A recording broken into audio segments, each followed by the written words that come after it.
Okay, hello everyone. I'm John Stewart at the Miami Beach Urban Studios, and I'm delighted to be here with you all, working with our Zen and the Art of series with Deborah Briggs and the Betsy Hotel. And tonight we have Robert Zuckerman, who is live from a nursing home in Miami, who's going to be talking about Zen and the art of photography. And he's going to be in a conversation with Ray Ellman, who you also see is here. So before we start, I think, Deborah, you'd like to say a couple words? I would. Welcome, everybody. I wanted to welcome you on behalf of my family and the Betsy Hotel, and wanted to celebrate Robert tonight, Robert Zuckerman. His art has been hanging at the Betsy for about 8 or 10 years. It also hangs at FIU MBUS. So John and I both believe deeply in what Robert's doing. And then we're so thrilled that Ray Ellman is hosting tonight. Ray is the founding editor of the Provincetown Arts magazine and has his own magazine at FIU. So he's a great interviewer, and John and I thought tonight it would be great because Robert has so many great stories to share. It'd be great to have Ray join us. So thank you for coming. At the end of the event tonight, John and I will tell you a little bit about the series that'll start next Monday night, because we will continue the Zen series with a series with women's poetry, but we'll tell you more at the end. So thank you for coming again, and here we go. And let me add one more thing before we turn it over to Ray. If you have a question, my role here is to kind of interject questions. If you have them, you can not chat with each other, but you can chat with me and send me your questions in the chat. The chat is down at the bottom of your screen next to the share screen button. So you're welcome to send me questions. I'll try to keep up with them and jump in and ask. Maybe you'll have a question about a photograph or a comment, and so feel free to start that. So thank you again. Ray? Thank you, John. My name's Ray Ellman. I've had a lifetime career as an artist, but along the way, almost like Judy Garland and Mickey Rooney starting to have a musical, I've started some magazines, and it seemed to get a little better at it over the years. In 1985, I co-founded Provincetown Arts magazine, which is now in its 35th year. And when we moved year-round to Miami, I fortuitously met up with Brian Schreiner, the dean of the College of Education, Architecture plus the Arts at FIU, and told him I was thinking about starting an arts publication in South Florida. And he said, that's exactly what I want to do, and we'll sponsor it. So we started off in 2015 covering all the arts from architecture to music to dance and visual arts. And he made me and Robert Zuckerman, among others, Dean's Distinguished Fellows. And so I met Robert because we had offices right across the hall from one another. We became friends right away. And I started looking at his photographs and really loved the work that he was doing. So it's wonderful to have this opportunity to have a conversation with Robert about the work he's done his whole life. And we could kick it off, Robert, by just talking about, if you could tell us how you got involved with photography in the first place, and then what led you into the film industry. Okay, well, I had somehow as a kid, as a shy, kind of inhibited, low self-esteem kid, I became fascinated with the camera, and I thought that I came to view the camera as a kind of a magic box that connected the inner and the outer worlds. But I never really got into photography until I was a junior in college. I had transferred to UC Berkeley from Boston University, and there my great lifelong friend Joel Levinson, who himself was an amazing photographer, urged me to check it out. And I had been on a course of pre-law and political science, and he basically said, here, you should check out photography. And one of the things he said to me is something very powerful that I've passed along to other people when I've had the opportunity. And he said to me, you can do it.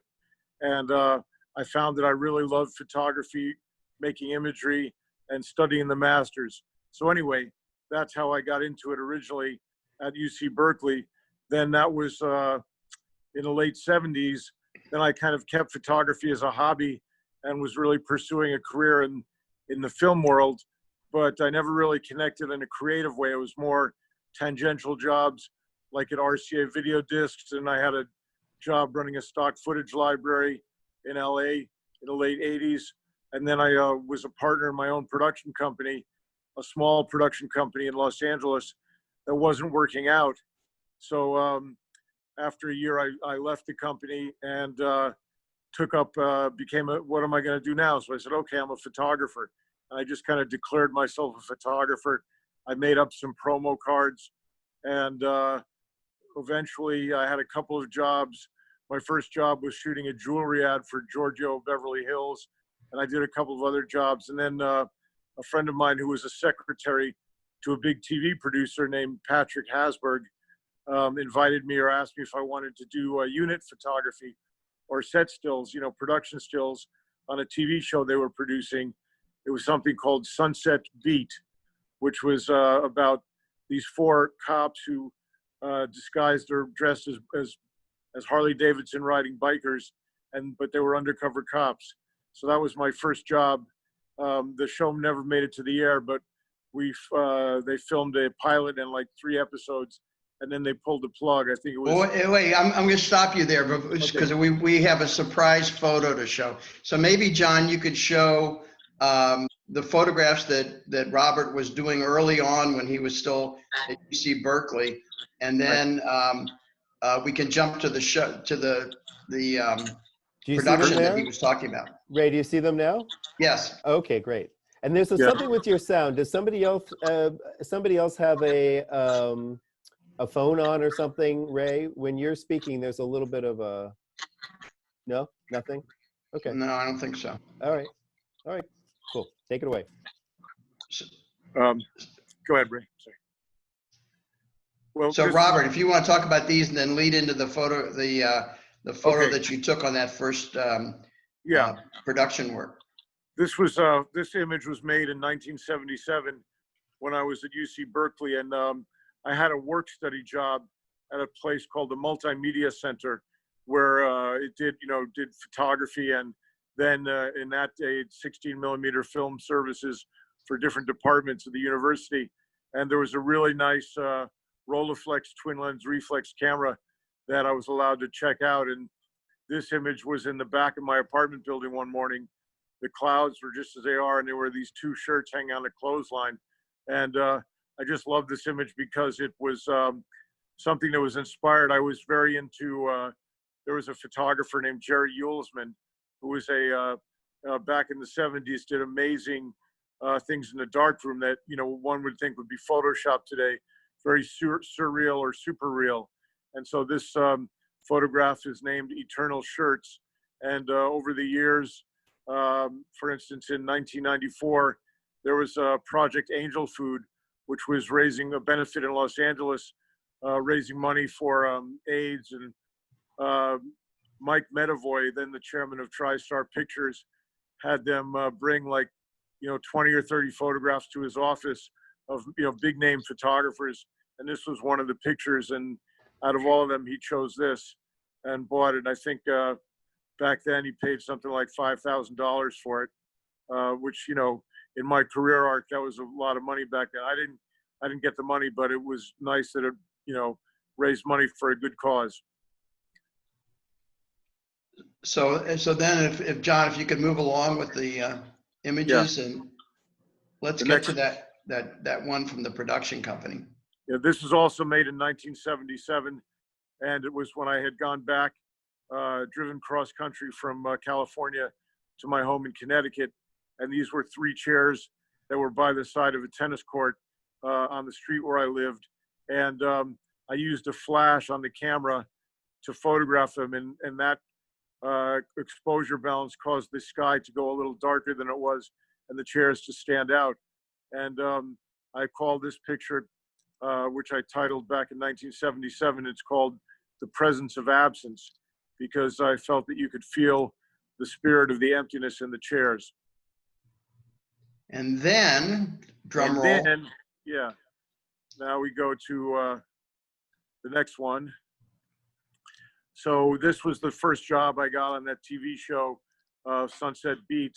And this long-haired actor, many of you could probably recognize him, hopefully, but it was George Clooney, played one of the cops. And here he is, you know, sitting against a car. And I love doing portraits on set of just in available circumstances without having to set up lights or anything. And this was probably like a 3-minute setup of him just leaning against the car. What just dawned on me, Robert, is that I've never seen any photos that you had to take at weddings or bar mitzvahs. Oh, I'm not sure if there are any in here in our collection or not. But, that was just a joke. I've only seen these wonderful photos.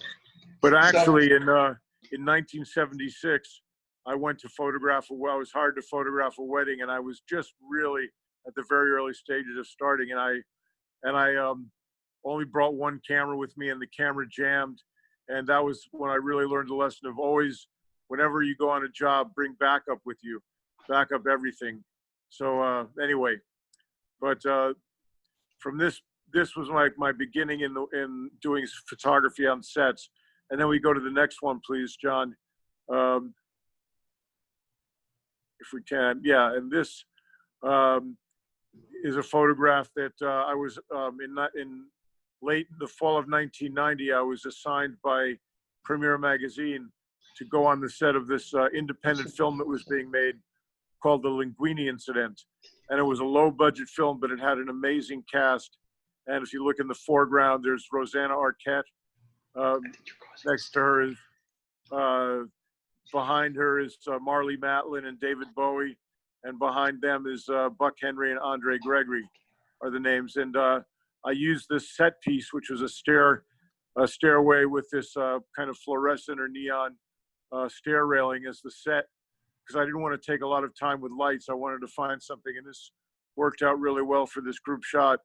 I photographed it with a Hasselblad camera and a 40mm lens, and I had it on a tripod, and we shot it at like a 1/4 second exposure because the light was so low, and that was it.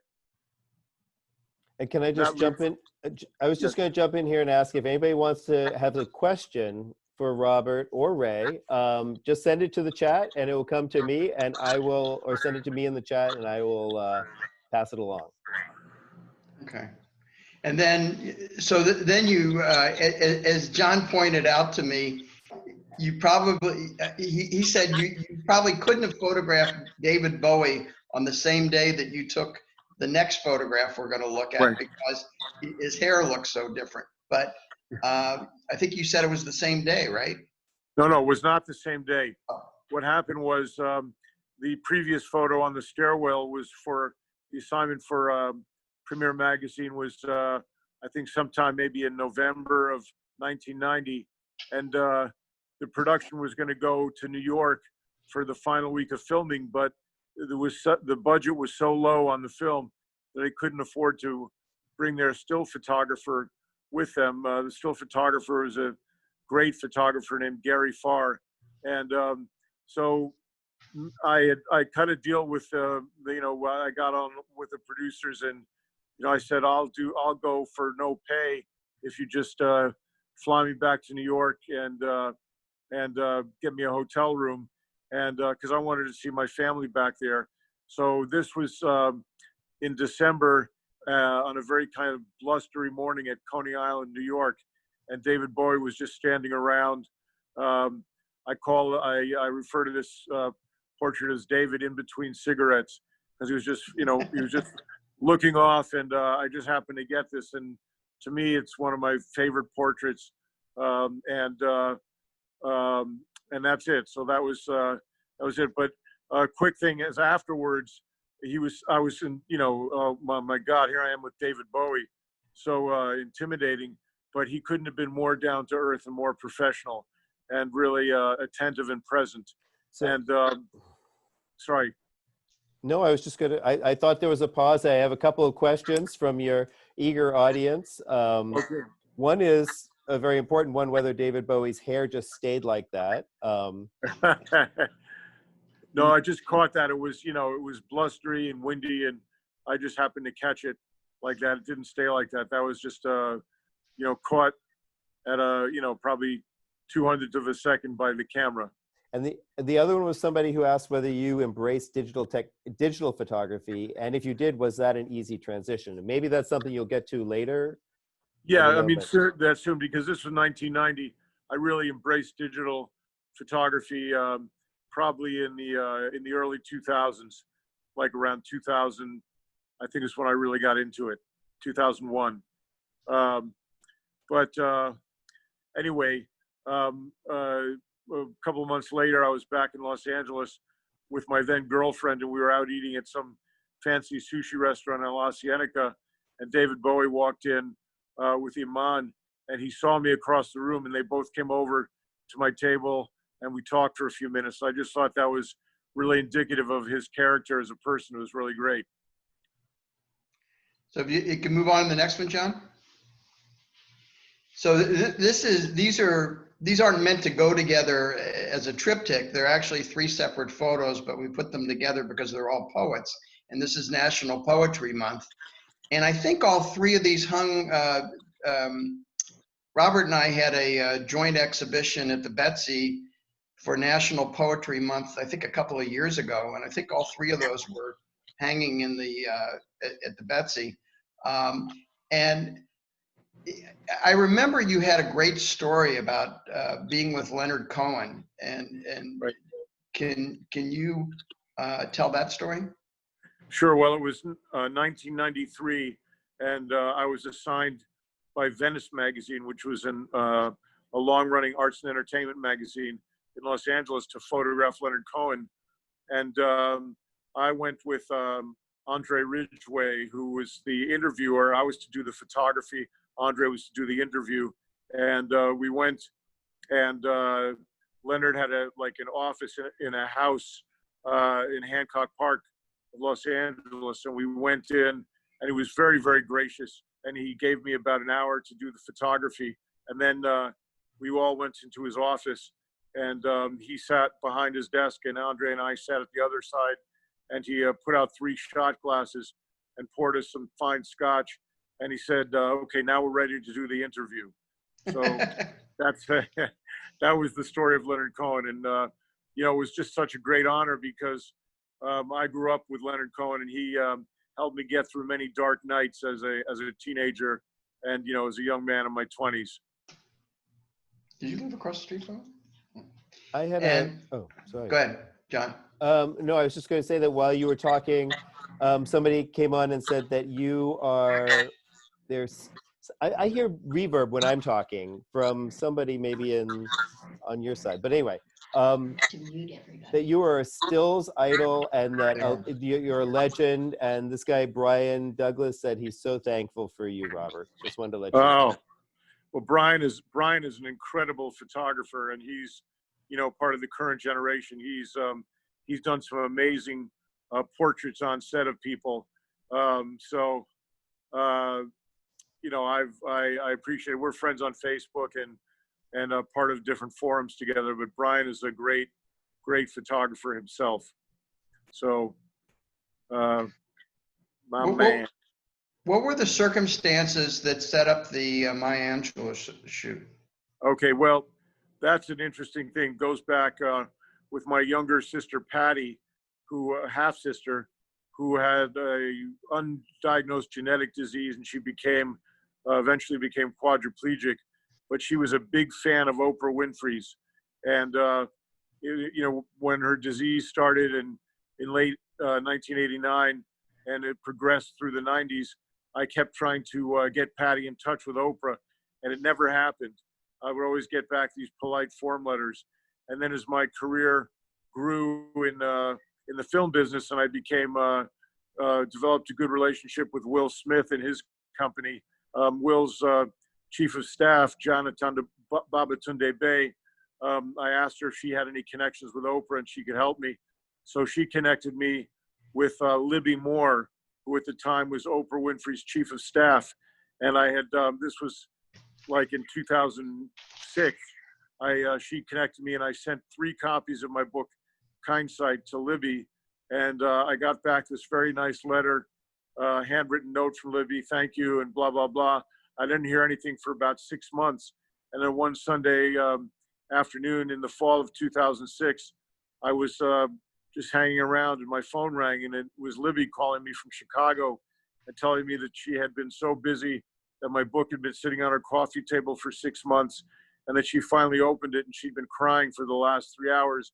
And she invited me to bring my mom and my sister Patty to Chicago, which we did in 2007. And that was really nice. And then a couple of years later, Libby and I had stayed in touch. She arranged for me to have a meeting with Maya Angelou.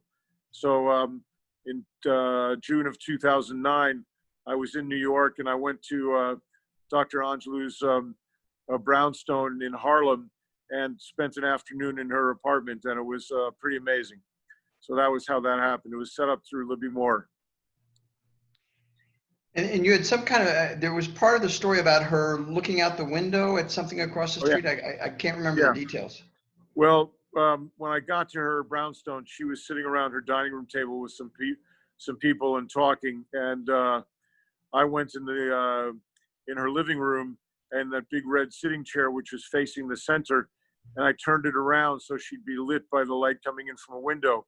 And so when she came and sat in the chair, she had never looked out that window because the chair had always been turned inward.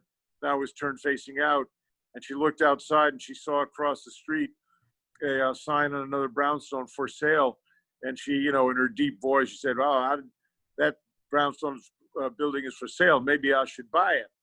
And so that was that. But I spent probably about 3 hours at her place, and everything that I said to her, she kind of wrapped in wisdom and said back to me somehow. It was an amazing experience. Great. You want to move forward, John? Can I ask just a question about this that came in from the audience? Asking what is the difference, pro or con, about seeing your work virtually as you are now, or seeing it in a gallery or museum or even a book? Oh, that's an interesting question. I mean, it's a different context, but I still enjoy seeing it. And now it's another way for people to view the work. We'll get to that in a minute as we move forward chronologically. When I got into digital, it's something that for a long time I shunned because I was kind of old school film. But then when I, got into digital, I really embraced it because I loved how it kind of put everything at my control, the image and the, post-production and distribution of it. But this, in the sort of 1993 to 1996, I was doing photography for Capitol Records. And this was on assignment at a music video that Bonnie Raitt was doing. And this was all pre-digital. This was shot on Kodak transparency film. And it was a great shot that was actually ran in Time magazine as a full page, which is very rare for music photo. It ran full page, and it also ran in some guitar magazine. But it was just, it was a great honor to photograph Bonnie, another icon that I love. Maybe we can click forward, John, and we have to talk about this one. I was going to click forward, but we can't give up this one. Well, this goes into 2002. I was hired to be the still photographer on Terminator 3, on the production of Terminator 3 by Warner Brothers. And I got in through a friend of mine, Cheryl Main, who was the Arnold's publicist for many years. And so we were on the set. This was near the end of filming. It was like 100-day long production. And one day, and Arnold was in his sort of pre-governator stage, but, getting ready for that. And President Clinton visited the set one day. And of course, everything stopped and everyone wanted to get their picture with him. But this is a picture that I couldn't pass up. So I was there, and I always remember that Arnold introduced me to President Clinton, saying, "This is Robert Zuckerman, the best photographer I've ever worked with." So that's sorry for that bad Arnold impersonation, but this is a great moment for me. And then he told you to call your mother, right?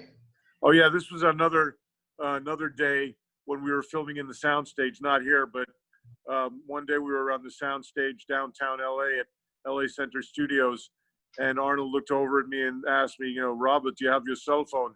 I said, yes, Arnold. And he said, I want to talk to your mother. So I called my mom, who was in Miami, Florida, and we were in LA, and I said, Mom, someone wants to talk to you. And I put her on the phone with Arnold, and they spoke for maybe good 5 minutes. And in the end, Arnold said to my mom, your son is the best photographer I've ever worked with. And then he goes, but he doesn't get the credit. You do, because you produced him. And I always thought that was such a great shout out to parents who often don't get credit for the achievements of their children.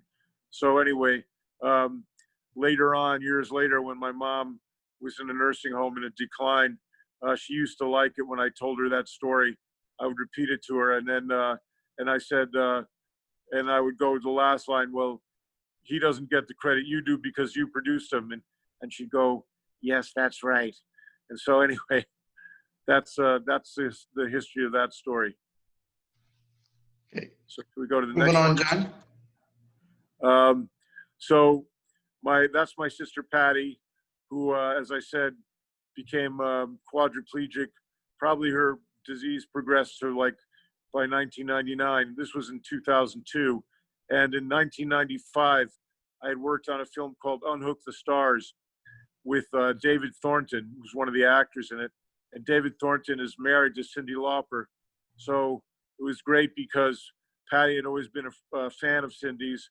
And, I would get them on the phone every now and then to talk. But this was Cyndi when she was down here in Miami. She was at, Cindy was performing at Gulfstream, and I was able to get backstage and got this photograph with her and Patty. So it was a really nice moment. It's beautiful. And then John. Jeff Goldblum. Is that can we take the cursor off his face? Okay, good. I'm sorry about that. I'm really sorry for doing that. Okay. We're all neophytes. Yeah. Anyway, I had met Jeff Goldblum when I was working on Jon Favreau's. I was doing stills on Jon Favreau's program that he did called Dinner for Five, and Jeff was a guest of one of the dinners, and he was talking about filming at, liking the idea of what they call, I can't remember what they called it, but it was the idea of filming without long delays in rehearsals, of going, actors working in continuously. So I became friends with Jeff, and then one day in 2004, he asked me, he said, I need some photographs for my publicity, but I don't want to do traditional photographs looking into the camera. I want it to be like caught moments from a film. So I went to his house, and we just found spots of light where we made different portraits, and this is one of my favorites among those. And then the next one, John. This will be a transition to Kindsight, the next one. And okay. Yeah. So anyway, in 2005, I was hired to work on a film called Little Children, which was being directed by Todd Field, who was an actor that I'd known for a few years and was friends with. And Todd wanted me to be the photographer on his movie. And Todd was a disciple and had worked with, and it was a disciple of Stanley Kubrick. And he wasn't really big into having photographers on the set. He wanted to really focus on acting and filming. But he thought I would be the right person for the job. But I went in a week after filming started, and the actors were used to not having a photographer around. So in order to familiarize them with me, I gave copies of my book. I had copies of my book, Kindsight, put in the trailers of the three lead actors. And so we went on. About 2 or 3 weeks into the filming, one morning, Kate Winslet came up and gave me a really nice hug and said, I just opened your book and went through it, and I really love it. And I have to tell you the story of my father. And we became good friends after that.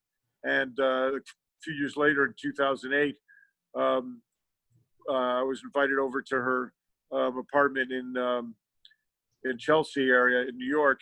and I made some photos, just very impromptu, natural light photos without makeup or anything fancy, because that was how she was. She's, you know, maybe one of the biggest stars in the world, but completely down to earth, a really wonderful, lovely person who's really mostly concerned about the well-being of her kids and her children. Hey, Well, Robert, can I what's jump in here? amazing, Robert, is I think she almost looks better in your photograph without makeup than I've seen her in any of the movies. This is such a beautiful, compelling photo. I have a question. I have a question from somebody out there who wants to know how it relates to this. How you find the right light, and how do you know when you have the right light when you found it? That's an interesting question, because you know, when you do something enough times, you find out what works. I think it was William Blake who said something like, "The fool who persists in his folly eventually becomes wise." And so I just, you know, practicing a lot and learning what looks good. And I found that kind of indirect, soft window light is a great light for portraits. You notice how the light's coming out over her face sideways. We call that raking light, where one side of her face is lit and the other side goes into shadow. And so I noticed if I was moving over toward the window and she was turning facing the window, her face would be more fully lit. But this is what happens. This is what happened. And a lot of the ways that I had this technique of finding what's good light by holding out my hand, my palm, and seeing how it faces like the window, or, you know, how the light falls on the skin. And I would do that around the movie set, and people would kind of think I was nuts, because I would be kind of walking around looking at the palm of my hand. But that's how that's one way that I tell if the light is good on the skin. And we had somebody comment that that's also the way Vermeer liked his light. Oh yeah. Well, I was inspired by Vermeer and Rembrandt and those guys, and I think that's another thing that I encourage young people who are, or, you know, not young, people of any age who are trying to learn about photography, to look at the old masters of painting, because they were masters of light. Vermeer, Hopper, you know, there's so many painters that you can look at in addition to photographers. And I think that you pick it up by osmosis by studying it. So should we move into hindsight? Yeah. Did that just get better? I just was told by somebody that I was not in the right view. So can you still see the screen? Can you see? Yes, we hindsight? can. Perfect. All right. Yeah, I can see it. It looks the same for me. But anyway, should we go into the next one? Yeah. Hang on. Okay. Hang on. I just have to share again. Sorry. John, it strikes me that you have the most difficult job of all. I have a very Making sure the challenging technology works. job, but okay. Let's go back. Let me just see that one. Yes. So this was the. Well, wait. Before you go into this, Robert, can you talk about what the inspiration was? I'm not sure if you started off thinking about it as hindsight per se, but what got you making the kinds of photos that became hindsight? Okay, Ray. Well, that's a good question. And basically, it grew out of the aftermath of 9/11, when everything, you know, the world was kind of enshrouded in the specter of terror. Everything was about terror. And I wanted to show that the richness of life still existed in everyday encounters. And that this was really, the richness of everyday life was kind of the antidote or antithesis to terror.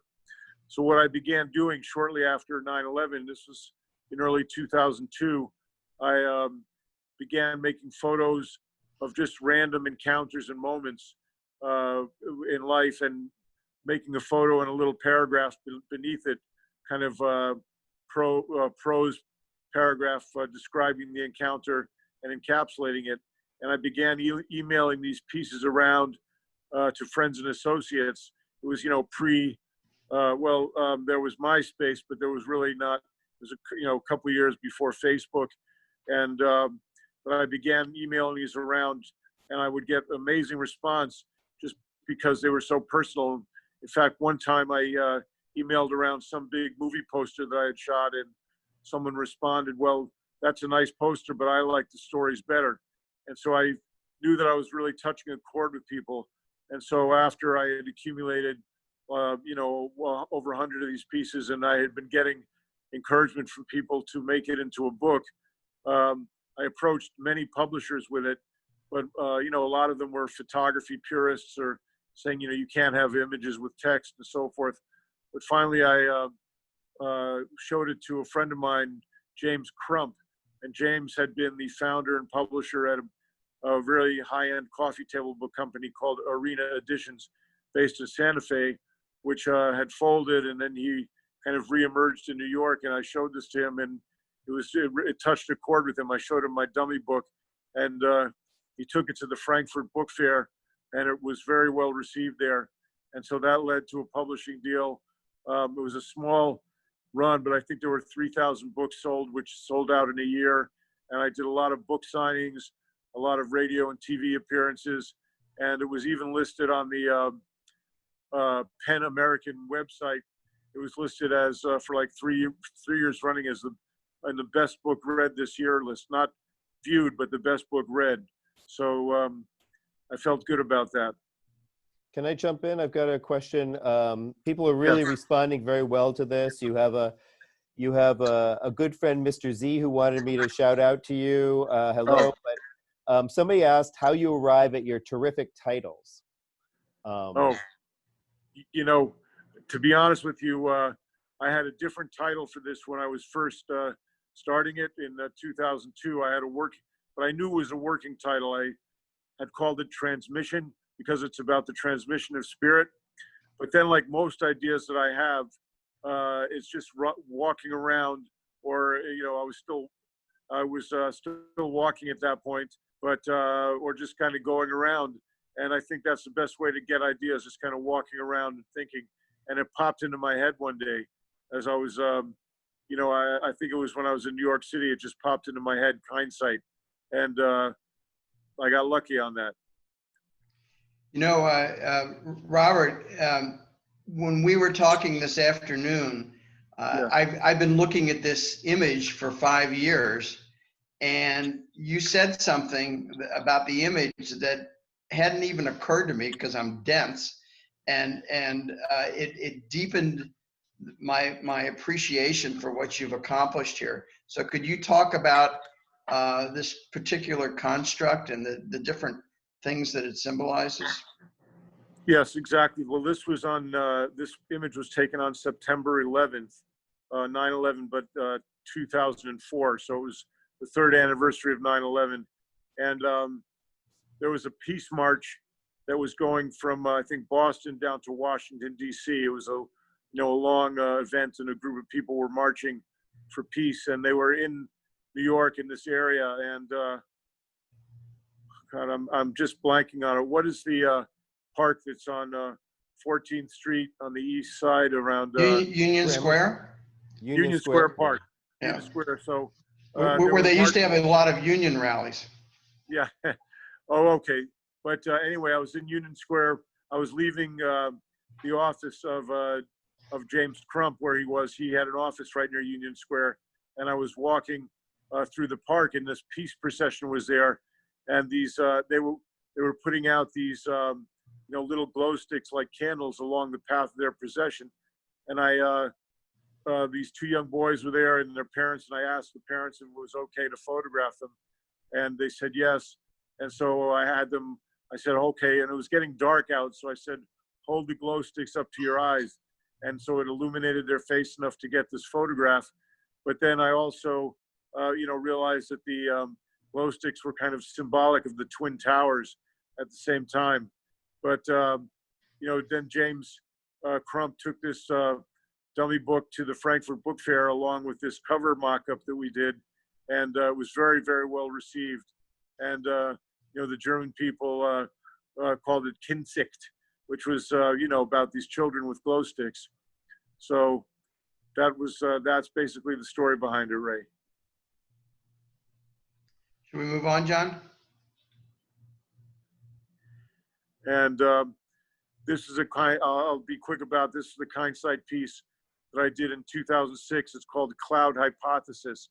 And it basically talks about, it's kind of one of my favorite pieces that I've written, and I'm not going to read it here because it's too small, but you can go on, we'll give you the address of the blog where this is located to read it more, thoroughly on full screen. But it basically is a piece that talks about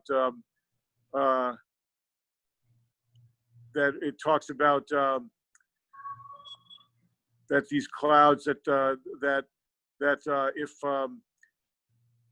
well, I can't see the end, but it basically talks about my grandchildren's grandchildren's grandchildren seeing this, that it might very well look something like this.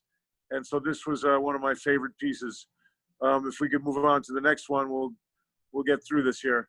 And this is also one of my favorite pieces. And it's not, these two pieces are not about encounters with people, but more about moments. And I said, random encounters and moments. And this piece is called Luminous Commute. And what happened is when my parents divorced in 1956, and my dad moved to Miami and remarried, and I didn't see him again until I was about 16. And then we connected. And then in 1997, when I was 42, I moved my mom down here to Miami too, and she lived up in Sunny Isles Beach. So they lived about 10 miles apart. I had both parents living 10 miles apart. And this was me driving back and forth between their homes. And I called this piece Luminous Commute. And this is also a piece called Late Night Surveillance. And this is me in the apartment where my mom and my sister Patty lived. And Patty, as I said, was quadriplegic. And I was walking around the apartment around 2 o'clock one morning, and I walked into my mom's room, and she was sleeping with the TV on. And I was walking in, and I walked into Patty's room, and she was also sleeping with the two cats purring on her legs. And she had Janet Jackson, When I Think of You, on the, I had on like a boombox loop, so it kept playing. And I write at the end that, outside the balcony, as the winds howl, the Miami winds howl, there's a spaceship waiting for me to take me to distant nebulae. But I said, I have no desire to leave because I'm already at the center of the universe. And so that's this piece, Late Night Surveillance, in 2006. That's beautiful, Robert. I was just going to say, while you were talking, a couple of people have said that you're always the best and you keep on inspiring us. And thank you so much for bringing joy to and illuminating our difficult days. So I just wanted to inject that because it seems so part of your Kindsight project.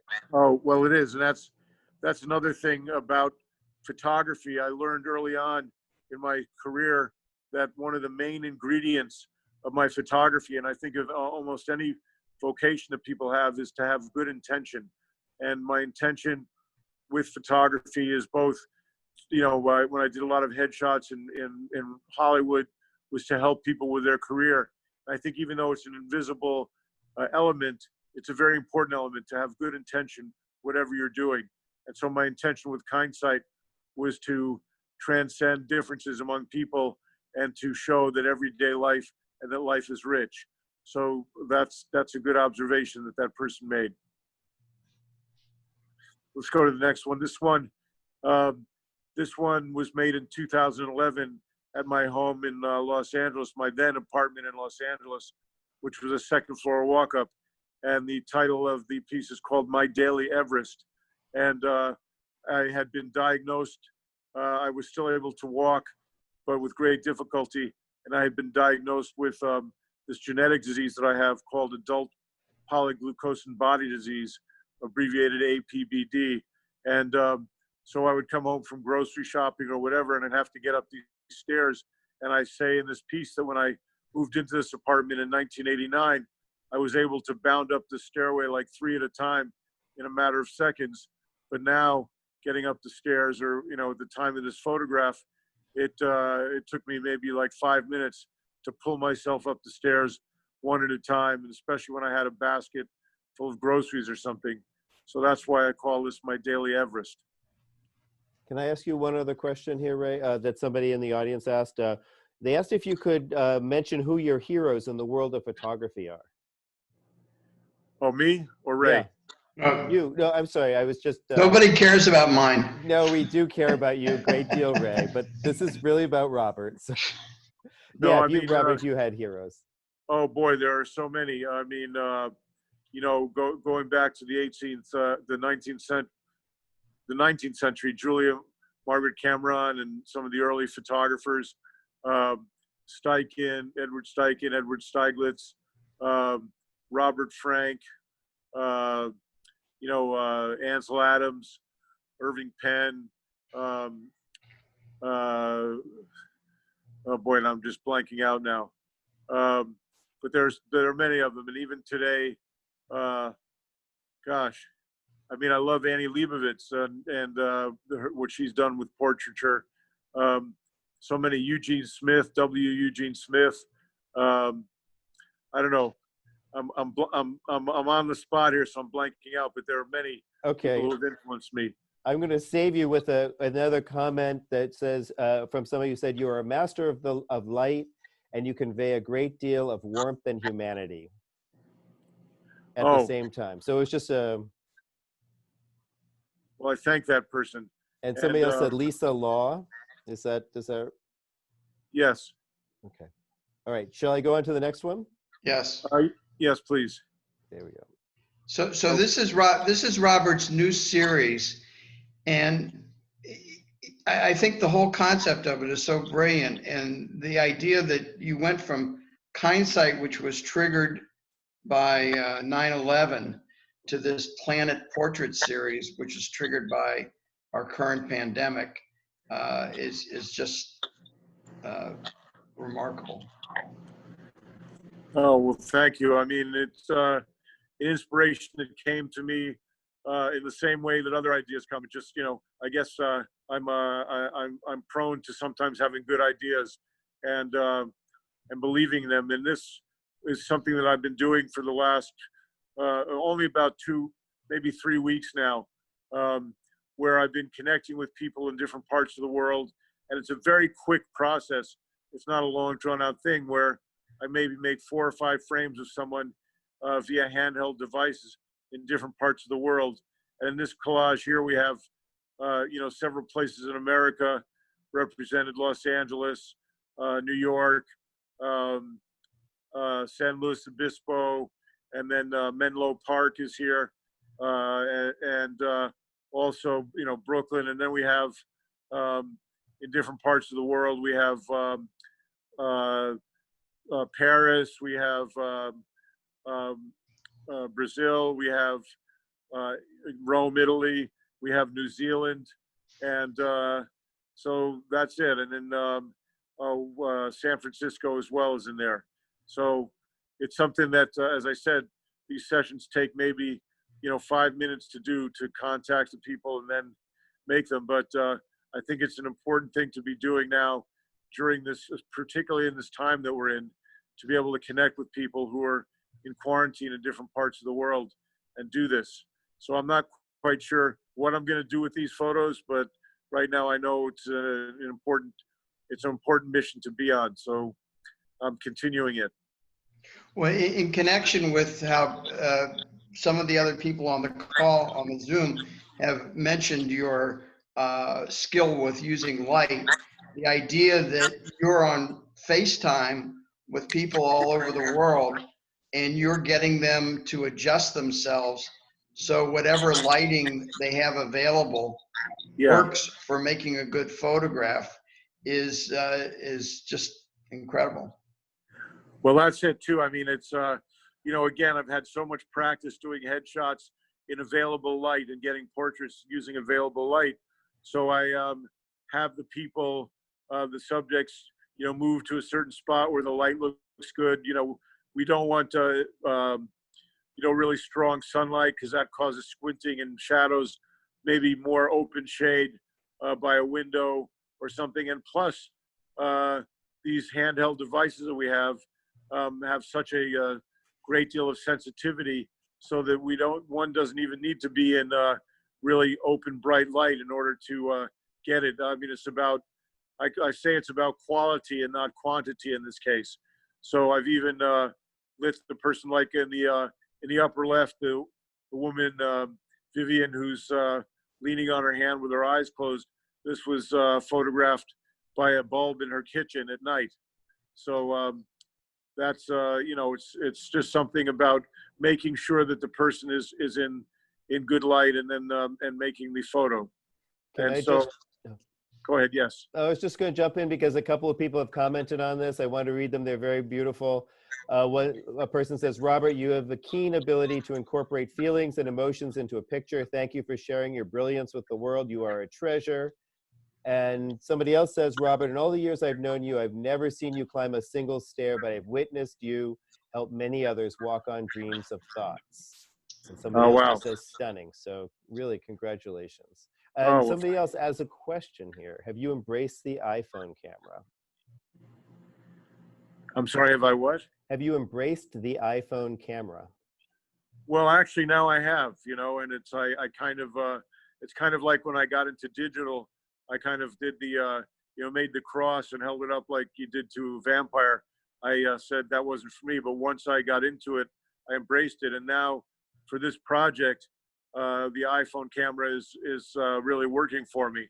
So it's I think we have to use the tools that are available and are appropriate to each application. In this case, the iPhone application is what works for this, and then I can port the images over into Photoshop and to work on them and to enhance them. And they even have programs and software where one can take a smaller picture or a low-res picture and up-res it into a larger picture. So they've had that for quite a while. There's a program called Genuine Fractals, was like the original one, but there are other softwares as well where one can enhance and enlarge and up-res a photo. Lee has a question, which is, Robert, do you have a preference between black and white and color, or do you have, what are your feelings about expressing yourself in both dimensions?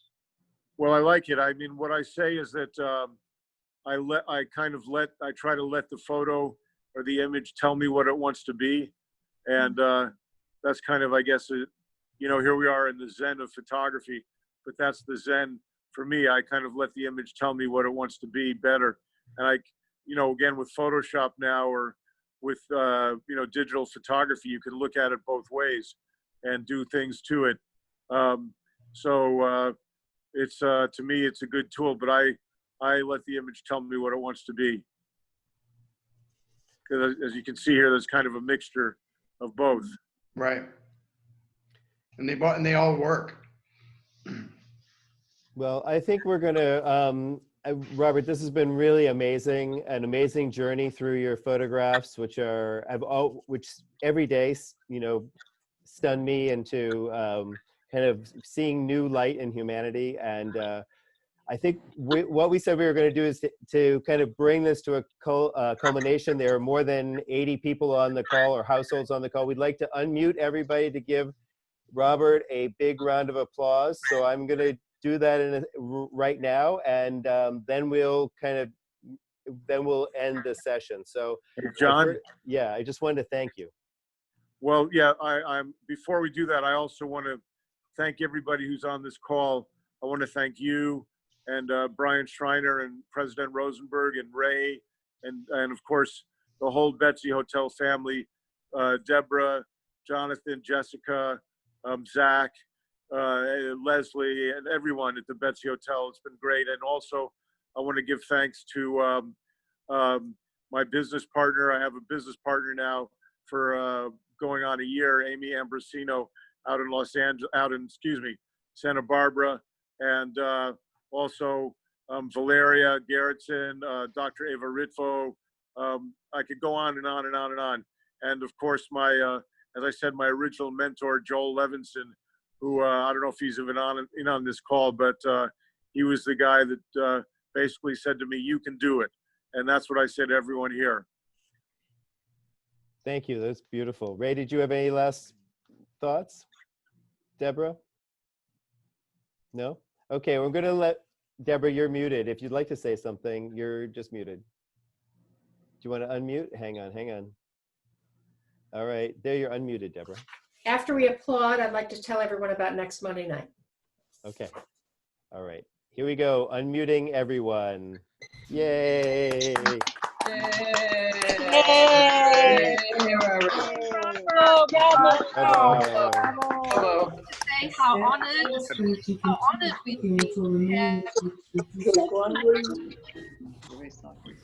Thank you. Go, boo. Oh my God. Good job, Mr. Z.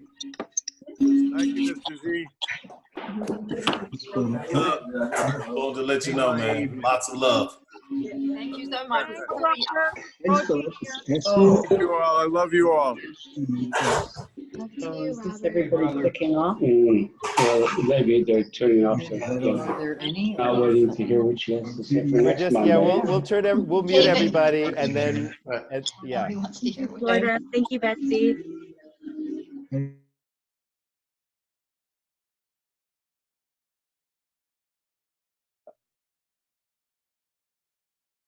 They should be unmuted. Yeah, hi. So I'm going to unmute Deborah. Where is she? Deborah. Okay, and then she can tell us a little bit about. Can you hear me? Okay, Deborah. Yep. Yes. Yeah, now we can hear you. All right, everybody. Thanks, Robert. Thanks so much. I want to remind everybody to be in touch with Robert. Not that you need a reminder, but he is doing these portraits. Would love to hear from you. And also currently healing at a nursing home in Miami. And so, yeah, I know would love to follow up with everyone on the call. Just about to, next Monday night. So, in a little bit, just to close this series, this was our first salon series. We had over 500 households sign up for this series. Over 100 were on tonight, and pretty much over 100 for each of the ones we had. We have more of an eclectic series for the first one. The next one is on the art, Zen and the Art of Women's Poetry, or Poetry by Women. John and I are collaborating with yet another partner called Supporting Women Writers in Miami. And so this will start next Monday night and run for 4 consecutive Monday nights, hosted by 3 major voices in women's poetry in Miami: Jen Karetnik, Catherine Esposito Prescott, and Caridad Moro Grondier. Our readers next week, Naoko Fujimoto and Frieza McKee. And then every Monday subsequently for 3 more, we'll have 2 poets read every time. And then we're currently planning the 3rd series now as well. And we have our fingers crossed that after 3 series and 12 weeks, the world's going to be so much closer to being back to normal. So we welcome you all to continue to join us, be in touch in between salons, give us ideas, and we wish you all well. Please stay safe. Thank you so much. Thank you. Amen. Good night, everyone. Amen. Right, thank you. Thank you. Good night, everyone. Good night.